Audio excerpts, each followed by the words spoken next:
देश में एसआईआर की निष्पक्षता और विपक्ष के द्वारा लगाई गई आग चरम पर पहुंच ही रही थी, जिसमें विपक्ष समय पर घी डालने का भी काम कर रहा था। विपक्ष इस आग से निकले धुएं की कालिख से सरकार और चुनाव आयोग को रंगने में लगा हुआ था, जो काफी हद तक ठीक भी था। सत्ता पक्ष और विपक्ष की इस लड़ाई के बीच एसआईआर के बोझ के चलते देश के कई राज्यों में बीएलओ ने आत्महत्या भी कर ली, लेकिन इस पर सरकार और चुनाव आयोग इसका हल निकालने के बजाय चुप्पी साधे हुए थे। और इन सब के बीच चुनाव आयोग ने एक बड़ा दांव खेलते हुए एसआईआर और बीएलओ को लेकर के बड़े ऐलान कर दिए हैं। दरअसल शनिवार को चुनाव आयोग ने एक विज्ञप्ति जारी करते हुए कहा, शुद्ध निर्वाचन सूची लोकतंत्र की आधारशिला है, जिसमें निर्वाचन पंजीकरण अधिकारी, सहायक निर्वाचन पंजीकरण अधिकारी, बीएलओ सुपरवाइजर अधिक मेहनत करते हैं। इन सबको ध्यान में रखते हुए आयोग ने बीएलओ के वार्षिक मानदेय को दोगुना करने और बीएलओ सुपरवाइजरों के मानदेय में वृद्धि करने का निर्णय लिया है। बीएलओ की सैलरी पहले 6,000 रुपए थी, जो अब बढ़ाकर 12,000 रुपए कर दी गई है। वहीं इलेक्टोरल रोल में बदलाव के लिए बीएलओ को मिलने वाला इंसेंटिव 1,000 रुपए बढ़ाकर 2,000 रुपए कर दिया गया है।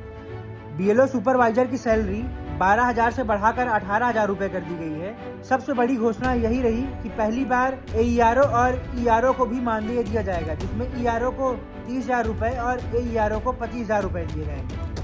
आपको बता दें, जब से देश के 12 राज्यों और केंद्र शासित प्रदेशों में एसआईआर की शुरुआत हुई है, तब से देश के 12 राज्यों में तकरीबन 25 से 30 बीएलओ की मौत हो चुकी है, जिस पर सरकार और चुनाव आयोग मौन थे और विपक्ष इस मुद्दे पर लगातार सरकार को घेरे हुए था। लिहाजा चुनाव आयोग के अनुसार यह कदम फील्ड स्तर पर काम करने वाले कर्मचारियों का मनोबल बढ़ाने और मतदाता सूची की सटीकता सुनिश्चित करने के लिए उठाया गया है।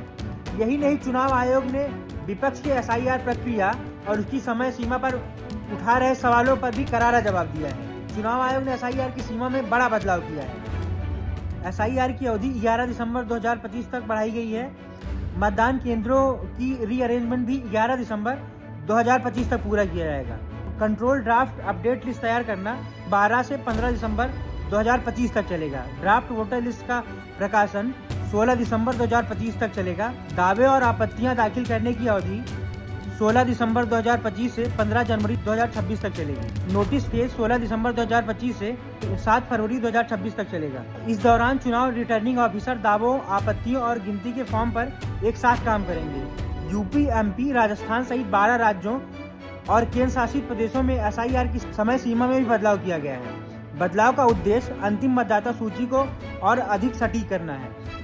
बहरहाल आपको बता दें, सोमवार से संसद का शीतकालीन सत्र भी शुरू हो रहा है, जिसमें एसआईआर के मुद्दे पर विपक्ष संसद में बवाल काट सकता है। तो वहीं सरकार विपक्ष को बिहार चुनाव के नतीजों को याद दिलाते हुए आड़े हाथों ले रही है कि एसआईआर का मुद्दा जितना विपक्ष बौखलाहट के साथ उठाता है,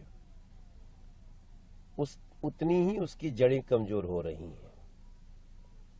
बिहार ने स्पष्ट रूप से एसआईआर के विरुद्ध बात करने वालों को तगड़ा झटका दिया है, राजनीतिक झटका। और जो इसके विरुद्ध बात करेगा, उसको भारत की जनता ऐसी राजनीतिक पटक देगी कि उसको दोबारा खड़ा होना बहुत मुश्किल होगा। मैं मानती हूँ सत्ता पक्ष का एजेंडा होता है, साथ ही साथ विपक्ष भी एक एजेंडा लेकर आती है। खास करके अगर आप देखेंगे एसआईआर जो पूरे देश में लागू हुआ है, उसमें कितने बीएलओज प्रेशर के अंडर काम कर रहे हैं, कितनों की जानें चली गई हैं, इनह्यूमन, इनसेंसिटिव तरीके से ये चल रहा है, तो उस पर काफ़ी सवाल हैं। वोट चोरी को लेकर आदित्य जी ने भी मुंबई कॉन्स्टिट्यूंसी को लेकर उन्होंने भी पर्दाफाश किया था अपने प्रेस कॉन्फ्रेंस के माध्यम से। श्री राहुल गांधी ने कर्नाटका का हवाला देते हुए, हरियाणा का हवाला देते हुए उन्होंने भी कुछ मुद्दे उठाए हैं। तो हमारे एजेंसीज का जो दुरुपयोग हो रहा है, उस पर भी एक सार्थक चर्चा होनी चाहिए। अब सवाल ये है कि क्या चुनाव आयोग के इन फैसलों से उन परिवारों का दर्द कम हो जाएगा जिन्होंने अपने बीएलओ परिजनों को एसआईआर की भारी जिम्मेदारी के चलते खो दिया है?